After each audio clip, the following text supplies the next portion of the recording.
Recording is now in progress.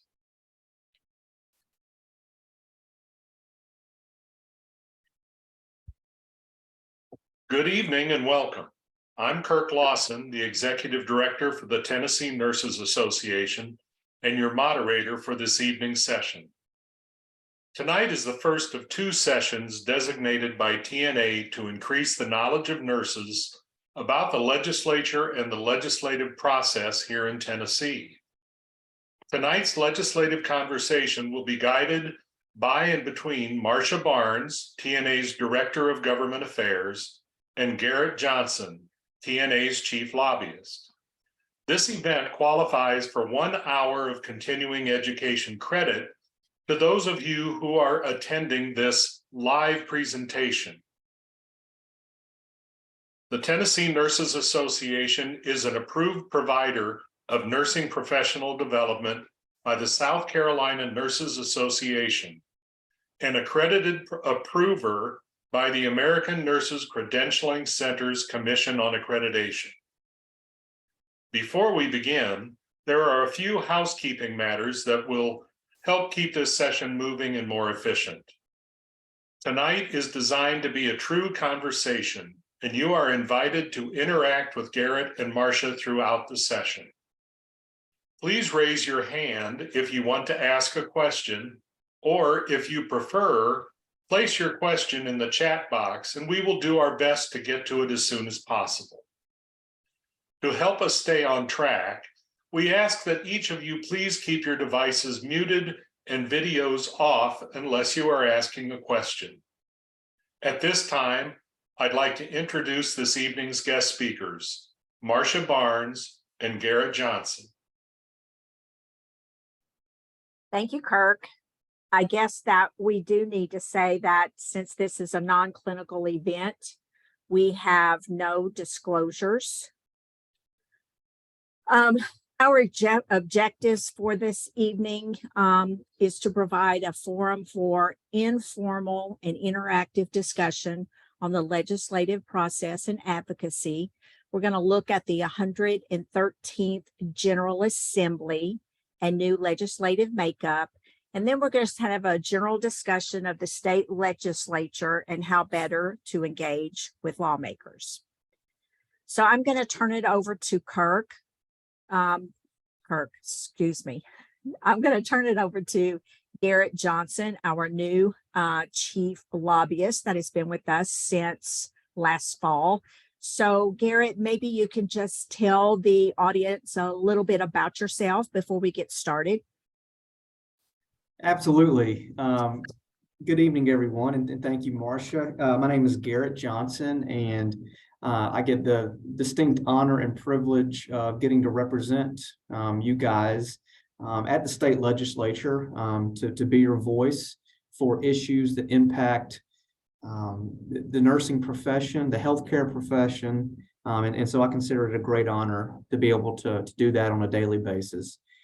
As Marcia said, you know, we really want you to come away with this with a baseline understanding of the legislative process, the state legislature as a whole, how it functions, and we certainly don't expect you to become experts in the field after we've had this conversation, but you know, these are the individuals who you have elected to come to Nashville and represent you, and so we do think that it is very worthwhile to spend some time becoming more familiar with the process and how things work here in Nashville. A little bit about myself. I came on board and started representing the Nurses Association back in November, so this is my first legislative session with you guys. Prior to that, I worked for a public affairs firm called the Ingram Group here in Nashville, and I did that for 4 years. I've also worked in Governor Bill Haslam's legislative office, did that for the last 2 sessions that he was in office. And then prior to that, I worked in the General Assembly for former House Majority Leader Gerald McCormick. So I feel like I've kind of seen things from different perspectives, from a legislative perspective, from an executive branch perspective, and now from being in the private sector. So I think that only helps me become be a better lobbyist and advocate on y'all's behalf. So really looking forward to our discussion tonight, and we will get started.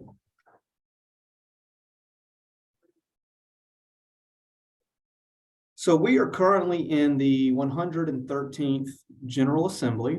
We started back in January. Each of our General Assemblies is a 2-year legislative cycle. So we are in the first half of the 113th General Assembly now. And then when legislators go back into session in January of 2024, we'll be in the second half of the 113th General Assembly. We do have several new faces in our legislature this session. So I wanted to spend a little bit of time talking about that and how that can really impact our legislative session, how we interact with those members, and what we can do to become better advocates for our issues when we're dealing with these new faces in the General Assembly. As you can see, we have there's 23 new legislators in the General Assembly this year. We've got 4 new senators and 19 new House members. And so this really gives us an opportunity, right, to become to forge new relationships with members, to be able to be a resource for the members, because they are new at this, and the process can be overwhelming and daunting for them at times. So it gives us an opportunity to be their kind of go-to person for nursing related matters, for healthcare problems they might have or issues. And so it's really an opportunity to create and build new relationships, and for the fact that you don't know how long these guys are going to be in the legislature. I mean, we could be looking at a freshman legislator now who's going to be in Nashville for the next 40 years as a legislator. So it's good to start when they're new faces and build those relationships. So Garrett, with that more than 20 new faces, what kind of impact do you think that will have on this year's legislative session? And I guess more specifically, to healthcare and nursing issues. Right. I think honestly, you'll probably see more of the same kind of the trend that we've been going in years past. I mean, the makeup of the General Assembly is very conservative, and it is trending in more and more conservative direction. And so the new legislators that were elected are kind of in that same vein. They tend to be conservative. And so specifically as far as how that can impact this session, I think it's just going to be more of the same from a policy standpoint. I don't think you're going to start seeing any major policy changes or going in a different direction on healthcare issues. So that can be good or bad, right? But I think it's going to be kind of more of the same, and I really don't foresee that trend will change in the near future. Thank you. And I did want to point everyone's attention to this website. This is the General Assembly website.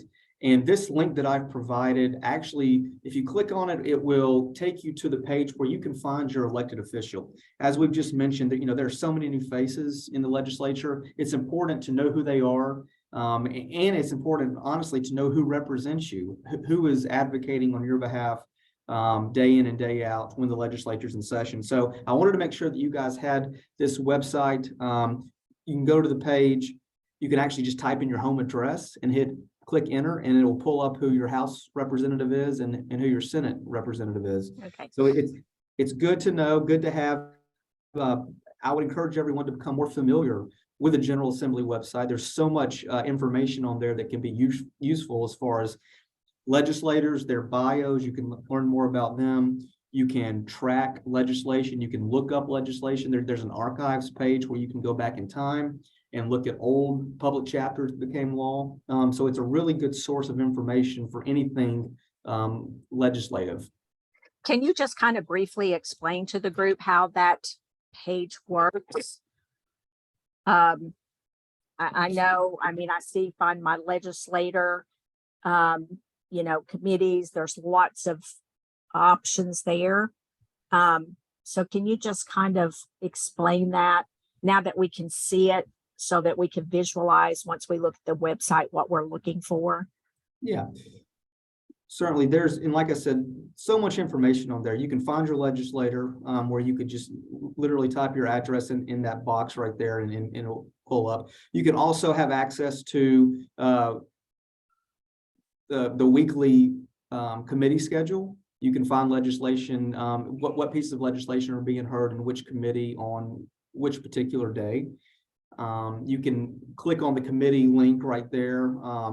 And find the makeup or the membership of each one of the Senate committees and the House committees. And then there's a directory there for any kind of staff member. So you can look up staff members, who they work for, what's their email address, what is their telephone number. So if you need to get in contact with your elected official, you can reach out to their office and be able to speak with them. But yeah, if there's and so this slide right here is 2 interactive maps that are on the website as well.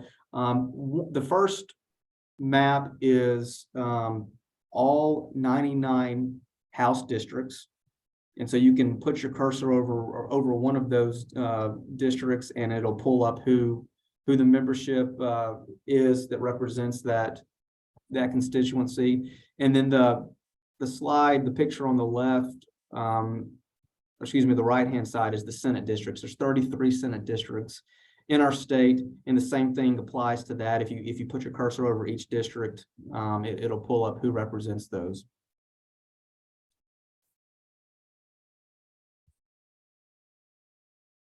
I also wanted to make sure you guys were aware. So this is actually a new feature that the comptroller, our state comptroller's office, has put out, and it's really useful. So I've included the hyperlink to it.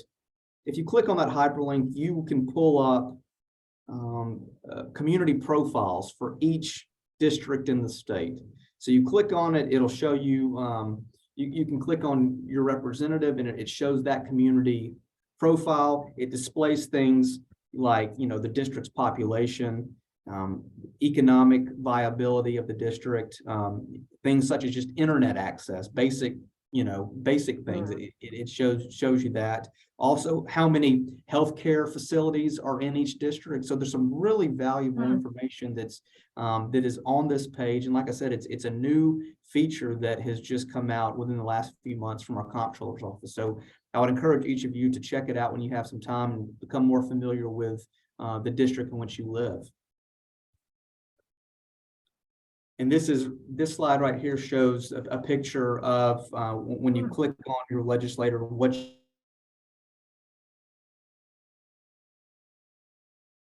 pulls up all the different features that I just discussed as far as, housing, economy, the job climate in the district, things of that nature. So it's very functional and very useful. All right, wanted to spend maybe just a few minutes talking about each one of our respective chambers in the General Assembly, the Senate and the House. Let's first talk a little bit about the state Senate. So as I mentioned earlier, we have 33 Senate districts.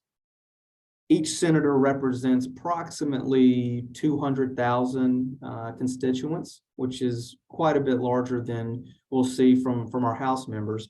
But you have to be at least 30 years old to be eligible to qualify to run for a Senate seat.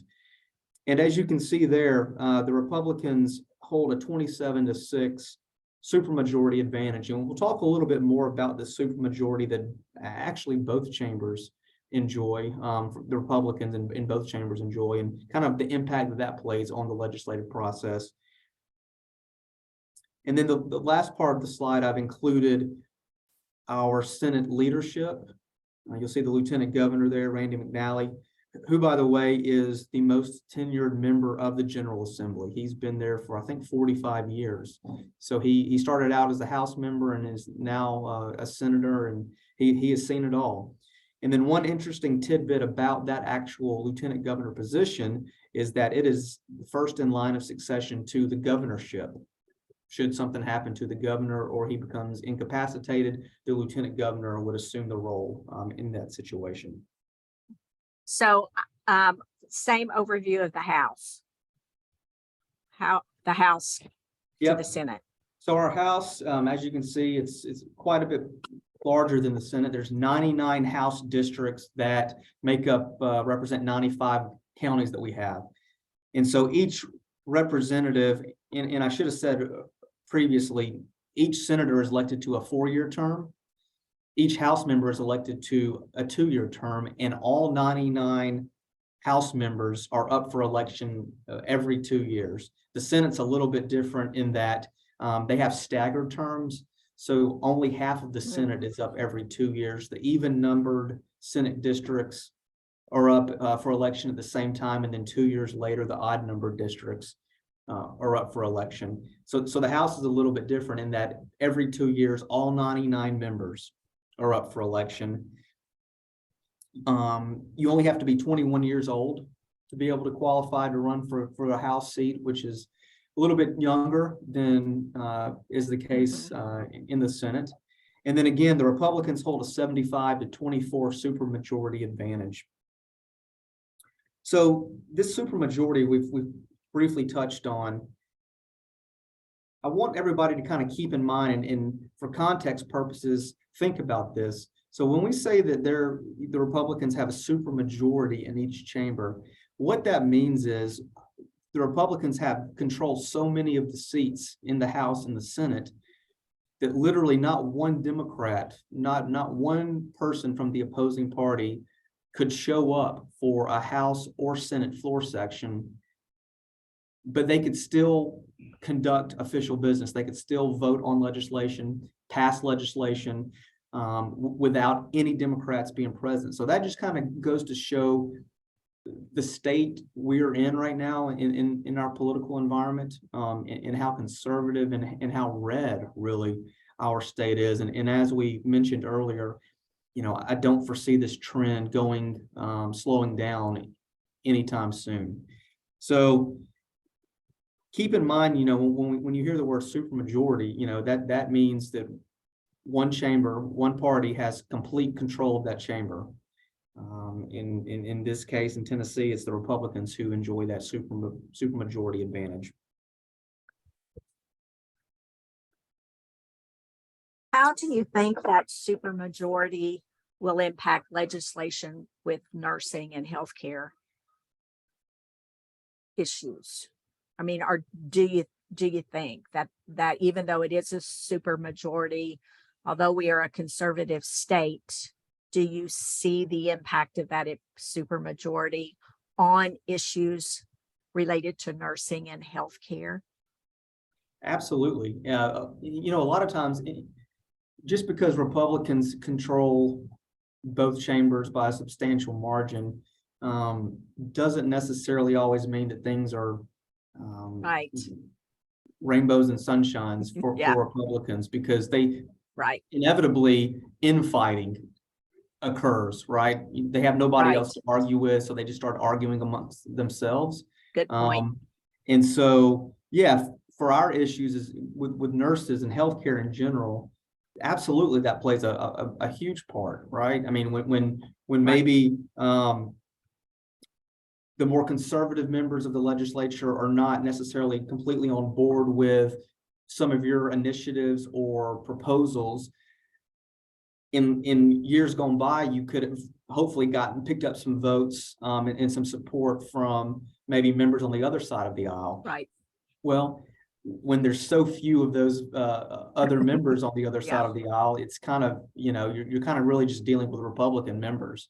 Right. And so if they're entrenched on a particular thought or idea, it sometimes can be difficult to really change their mind and their perception, especially when the other party can do no harm to them. They can't really apply any kind of pressure to them. So you get this group think out there, everybody's kind of, talking about the same thing, and it can be difficult as we advocate for our issues when you're really just dealing with one party. You're not even really having to deal with the other party. That I don't know if that's necessarily how the system was intended to be, but that's kind of how that's the way it is in Tennessee right now. Yeah. Right. So it can be difficult for sure. Right. And I can imagine there's some different dynamics between the two Absolutely. chambers. And how does that affect your approach when talking to a senator or a representative about a particular issue? Or does it? It does, no, absolutely. And that's a really good point, Marcia. So as we mentioned, the House is 3 times larger than the Senate. So that means there's just that many more personalities and egos that you have to deal with in the House. And so I would say, the House is usually the more representative of the 2 chambers in that each representative only serves about 65,000 constituents, whereas, as we said earlier, each senator has about 200,000 that they see over, if you will. But yeah, so, and I say this kind of halfway jokingly, but not really. But I do say it affectionately because I kind of got my start in my legislative career working in the House. But when you're dealing with the House, it is oftentimes just kind of a free for all, I feel like. And I don't know why that is, but the Senate always seems to be more buttoned up and more reasoned in their approach, more discerning in their decision making. I think a lot of that has to do with the fact that House members they're constantly in campaign mode, right? I mean, every 2 years they're up for election or re-election. And so they are, the votes that they take are kind of more at the forefront of, is this going to draw me a primary opponent? Could this get me beat? And so that's always on their mind. Whereas if you're a senator, you're guaranteed at least 2 general assemblies. So you got 4 years that you'll be around. And so you have a little bit more of breathing room out there where you can relax and, like I said, be a little bit more reasoned in your approach. So yeah, there is a big difference between, a House, dealing with the House or dealing with the Senate for sure. Well, It thank makes it you, Garrett. interesting. Yeah, definitely. I mean, I know, few years ago when I started advocating and meeting with legislators, it's good to hear confirmation from you because I learned real quick that they appear to be the House members in campaign mode. It was always about, well, that may lose me an election, or, it was just always focused on their next campaign. And I guess I really didn't think about it the way you explained it. So I was probably just a little bit unfair. Yeah, no, the House members are much more concerned with, how's this going to play back home? I don't know if I could, if it's something that's halfway controversial, I don't think I can, I don't know if I can do that. Exactly. Exactly. Whereas, a Senate member might be a little bit more open to taking a chance on an issue that you might be lobbying them for or against, knowing that, I've got 3 more years and there's a pretty good chance that if this is not too controversial, nobody's going to remember this vote type thing. And so, exactly. So yeah, it is a big difference. It really is, and depending on the issue, depending on which chamber you're dealing with. So it's important to always know your audience. Always, know who you're talking to, who you're talking with. And that can a lot of times kind of determine the outcome of what you're advocating for. Good. Let's shift the discussion now and talk about the actual legislative process. What does it actually do?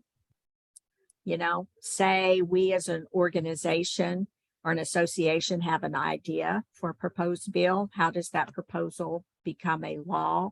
Can you just kind of walk us through that process briefly?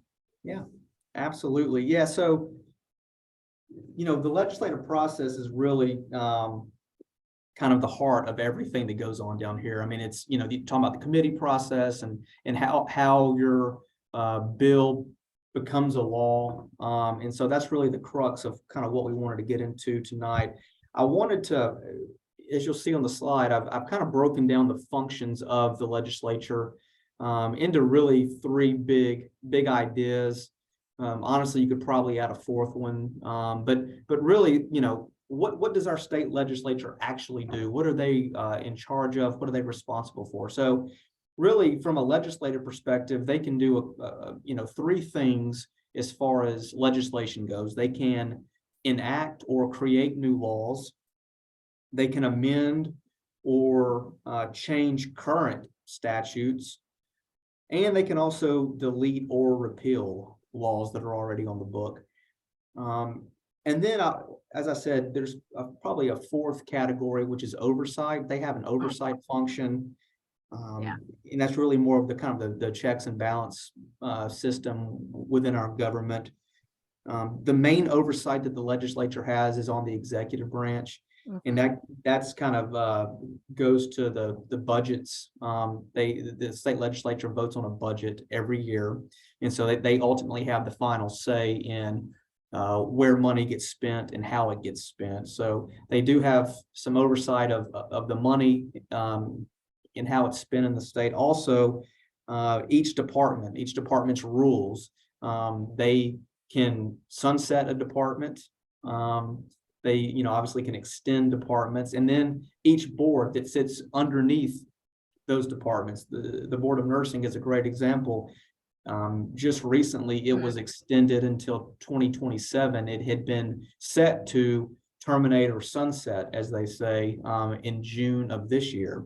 So we got an extension, and that was all part of the legislature's, purview and function and responsibility in doing that. So there's a legislative feature, but there's also an oversight feature that the legislature is responsible for. And then we kind of get into the committee process, and that's where, we have an idea for a law, and so we find our bill sponsors, find two sponsors, a House sponsor and a Senate sponsor, who want to carry our proposal or our idea through the committee process. The committee process really is geared, in the whole legislative process really is kind of geared to make it difficult to pass new laws. I mean, there's a pretty robust vetting process that takes place when a bill is in a committee. There's discussion on that bill. That bill can be potentially amended in a committee, and then ultimately the bill goes up for a pass or fail vote. So there's multiple committees that the bill has to go through before it even gets to the House floor or the Senate floor. So it is difficult to pass laws, and rightly so. Once you've successfully made it through the committee process, then your bill will go to both of the floors, both the Senate and the House floor. Identical versions of your bill have to be passed in order for it to become law. And if not, there's another process in place whereby your bill would go to a conference committee, should they be different. That conference committee is made up of both Senate members and House members, and that committee will kind of iron out the differences.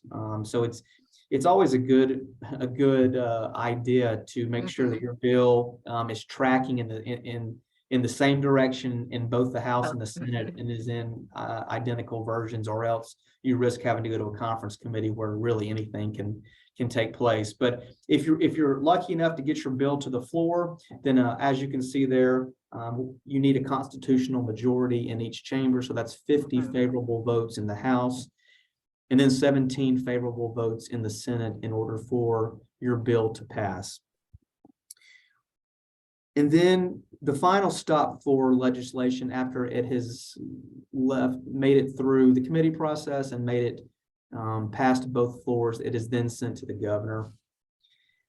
And the governor can act three different ways, really, as far as legislation goes. The first thing the governor can do is he can sign the bill into law. And I should say that he has 10 days to act once the bill reaches his desk. So once it reaches his desk, he has 10 days to either sign it into law, he can then veto the bill, or he can allow the bill to become law without his signature. And that the last act really only comes down to, and really occurs when the governor, something might come to his desk that the legislature has passed.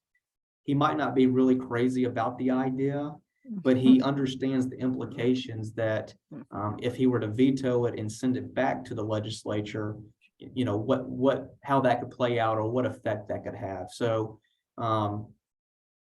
yeah, the last option is usually used probably the least out of the other two. But yeah, the governor can sign a bill, he can veto it, or then he can just simply allow it to become law without his signature. And after that happens, then we have a new law on the books. And then depending on what the legislation says as far as the effective date, a lot of times you'll see legislation go into effect upon passage, or there's a date specific in the future where, you know, legislation will become law. Maybe sometimes it's July 1, or even sometimes it's January. Year. Yeah. Garrett, can you just speak to briefly about a caption bill? Yeah. So a caption bill is probably a term that you guys have heard, but might not really be, you know, might not really understand exactly what they're talking about when they say caption bill, like, you know, what's going on with that. So yeah, let's spend a couple minutes talking about that. So next time you hear it, you'll have a better understanding about, you know, what they're talking about. So a caption bill really is used for two main reasons. And the way I like to describe it is a caption bill is just a placeholder for legislation that's going to be filed at a later date. So when you're looking at the words on a bill that's a caption, the words are not the true meaning or the true intent of the legislation. It's simply filed as a placeholder, and it's done for two reasons. The first reason a bill sponsor might file a caption bill is to buy themselves some more time, to continue in the negotiation process. Maybe you know, maybe they're in the middle of negotiations when our bill filing deadline comes up, and usually the bill filing deadline is the first week or two in February each year. This year it was a little bit sooner. It was the last week in January, but by and large, the first week or two in February is the bill filing deadline when all bills have to be filed. So say you're still negotiating with maybe other legislators or other stakeholders on a piece of legislation, but you got a bill filing deadline that's coming up next week, let's say.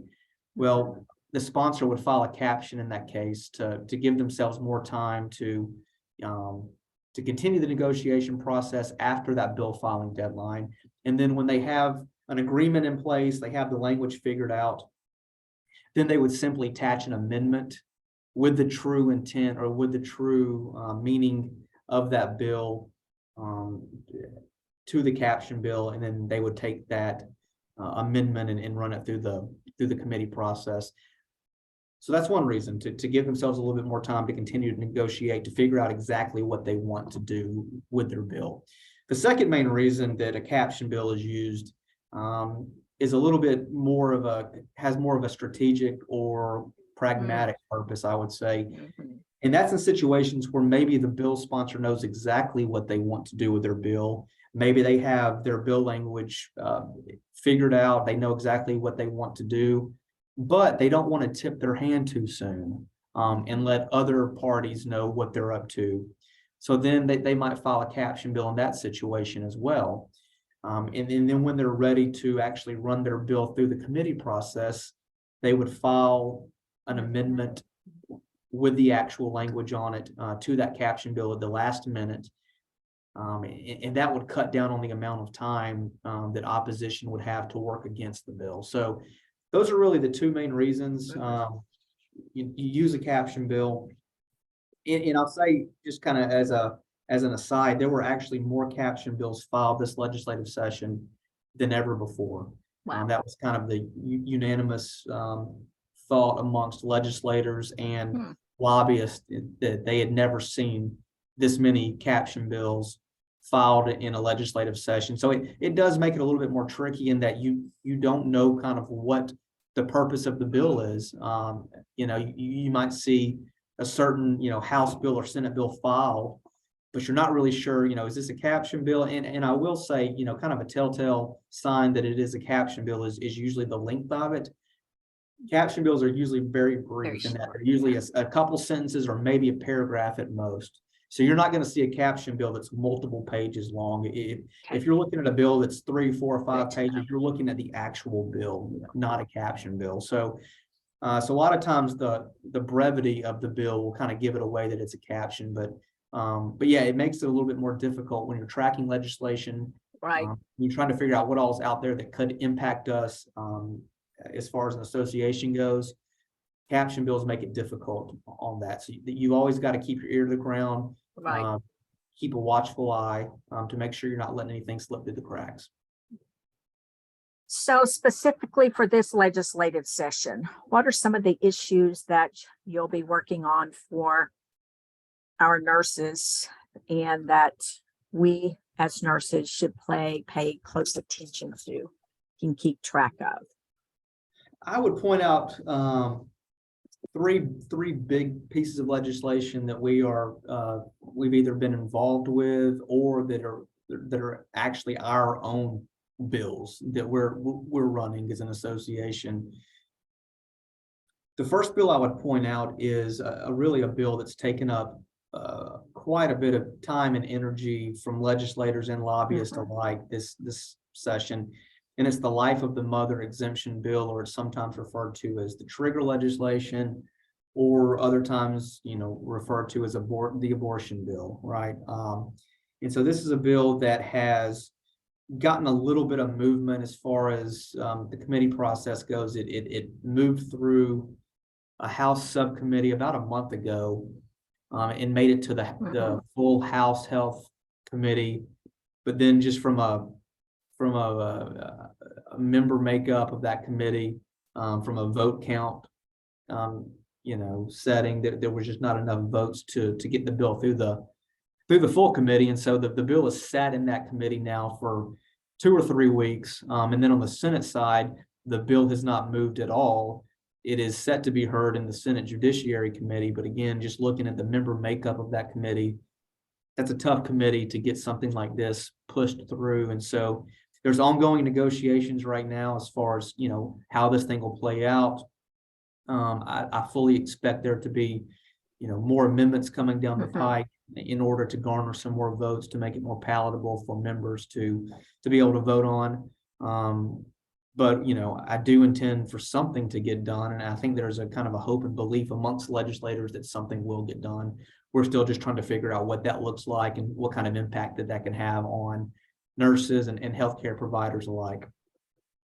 And then the second bill I'll point out is a bill that we actually filed, from an association standpoint, and that's dealing with protections from unintended medical errors. We've worked the committee in the House. Rebecca Alexander is our House sponsor, and then Senator Paul Bailey is the Senate sponsor. And so we've been in conversations with the Tennessee Bureau of Investigation. They've had some concerns and questions about the bill because it deals with some elder abuse issues and some vulnerable adult issues, and that's the population that they oversee, or part of the population they oversee, as far as from a fraud standpoint,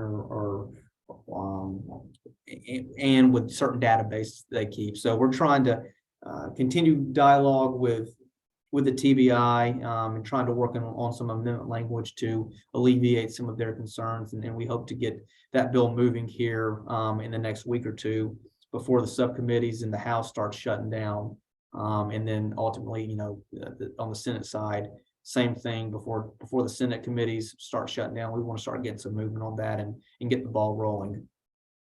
And then the last bill I'll point out is a bill that, it's obviously been front and center for us for years, and that's dealing with full practice authority.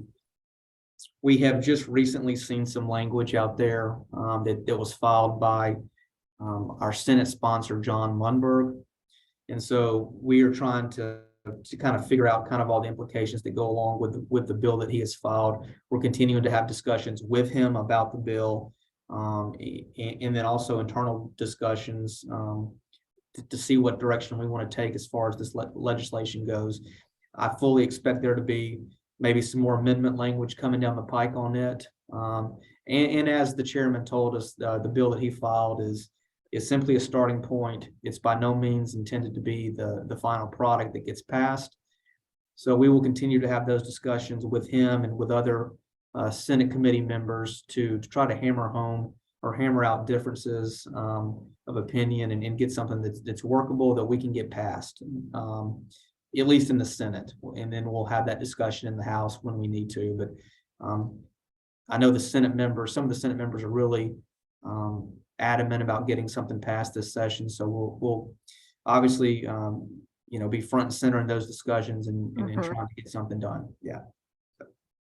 So those are really the three big issues. I will say there's little issues here and there that are popping up. Yeah, I feel like every day now in this session where, we're getting asked to maybe support an issue or get involved in an issue, or maybe there's some issues out there that we don't necessarily like as an association. So it really comes down to just, like I said, keeping a watchful eye, making sure you're present there on a daily basis. Because you really you pick up on so much information just walking the halls. Somebody might stop you and ask you a quick question that gives you insight as far as what's going on, or you might overhear a conversation that's being had. So just simply being present goes a long way, especially this time of year when things are really crazy with the legislature. It's kind of the peak part that we're in right now. And so there's just a lot going on, and being present goes a long way, I would say. So thank you for that. Three big issues that we're looking at. Thank you. Yeah. Thank you for that overview. And I guess with, closing, I just wanted to kind of pose a question. We know nursing and advocacy, especially advocacy for our profession and outside of our patients, looking at a bigger picture sometimes is hard. Do you have any, in just, a couple of words, any words of wisdom, I guess, that can allay some of that fear? I think some of it is fear because it's kind of outside their comfort zone. I mean, we know patients and patient care inside and out. And when we mention advocacy, sometimes that fear factor comes in. So any advice that we could kind of get them over that initial fear? I would say, and we touched on this earlier, but, being able to have those relationships with legislators, build on those relationships. And it's not even, advocating on an issue in their office in Nashville. Maybe you know them from back home. And so being able to maybe reach out to them and say, hey, I'd love to grab lunch with you. I'd love to grab coffee or whatever, and just get to know them, right? I mean, it's always best to know them before you have to, before you need them. Before you need them, right? Yes. Yes. So building relationships is the name of the game, as it is in a lot of walks of life. And then I would say, just always keep in mind, these guys are just like us. They're just civic-minded individuals from the community. They're they usually tend to be leaders in the community. They want to serve the community back home. But they're human beings just like you and I are. And so I always try to approach a meeting with a member from that perspective. Be professional with them, be courteous to them when you're talking with them. I never try to talk down to a legislator, just be respectful of them and of the office that they hold, but also keep in mind that they're humans just like we are. And so if you can kind of put, a human face with it, and especially it's good to have stories that are impactful. Stories go a long way when talking with a legislator. And maybe a story will resonate with a legislator. Maybe they've had a similar incident or occurrence in their life that they can resonate with. It really sheds light, a different type of light on an issue that you're talking about. So personal experiences are always good to share with a legislator. But, you know, as long as you're respectful, and courteous and kind to the legislator, don't get overly intimidated or concerned, or worried, just because they are an elected official. Because again, they're just people like you and I are who decided to run for office, and any of us could run for office if we wanted to, right? So never Yes. lose sight of that when you're talking. Yes. Um, Yeah. but it boils down to the relationships, creating new relationships, and having those where you can pick up the phone and give them a call or shoot them a text or an email, and they'll respond to you. Yeah. That's really that's where you want to be when you're talking to a legislator. But yeah, I would say if you know any of these guys back home, reach out to them. You know, like I said, you don't have to meet with them in Nashville. Meet with them at the local coffee shop or, you know, a local restaurant. You know, and from the legislator's perspective, they want to hear from their constituents. Mhm. You know, Absolutely. so don't hesitate to reach out to them, and don't be overly intimidated just because they're a senator or a house of, you know, a house Yeah. member. You know, Good advice. Good advice. I would just like to kind of add to that and maybe go a little bit further to bring them back to their profession. They are the expert. They are the expert in, you know, issues that impact their practice on a daily basis, or, you know, even bigger, the healthcare system. So they should never lose sight of that expertise. And that's a great way to kind of break the ice with the legislator. When you meet with them, offer to be a resource for them, because Absolutely. most of these individuals do not have a healthcare background and would probably be very appreciative of, you know, that input. And like you said, that input from a nurse constituent, which could be very, very valuable to them. Absolutely. As well as the nurse. Okay, well, thank you so much. As Kirk said earlier, we have another advocacy event that's coming up on the 28th, Standing Together Tennessee, where Chloe Akers is going to discuss the trigger law that Kurt has alluded to on the impact of nursing practice and emergency medical care. And of course, remember our Day on the Hill, which is March the 8th, 2023, and it will be at the downtown library. So thank you so much for joining us. Marcia, What? I want to thank you and Garrett for facilitating tonight's discussion, and hope that each of you that attended tonight's event found the content to be of interest and value. As Marcia said, we will be back again next Tuesday evening. I think it's next Tuesday evening. Yes. When Chloe Akers, attorney at law, will be addressing the impact of the current Tennessee abortion ban on nurses' clinical practice and emergency medical treatment. For those of you who have registered for tonight's event, you will receive an email with an evaluation form. Once completed and reviewed, you will receive a certificate confirming your CE credit for tonight's session. I want to thank you for participating in this evening's TNA legislative conversation. We look forward to seeing you back here again next week, same day, same time. So for tonight, good night to you all, and to all, a good night.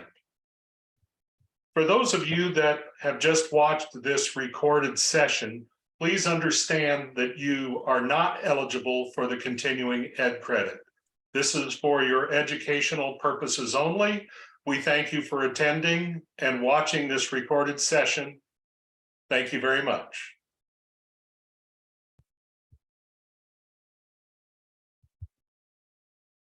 The recording is stopped. I thought you were saying, Marsh. I thought you were talking to me directly. Oh my goodness. I'm brain dead. Okay. All right. Did you ever follow up with Laura about these links for the CE? I sent her an email Okay, I haven't gotten anything back, okay. but she's 'Cause I usually still- pretty good, but sometimes it takes till the next Yeah. day to get Yeah, an because answer. because I still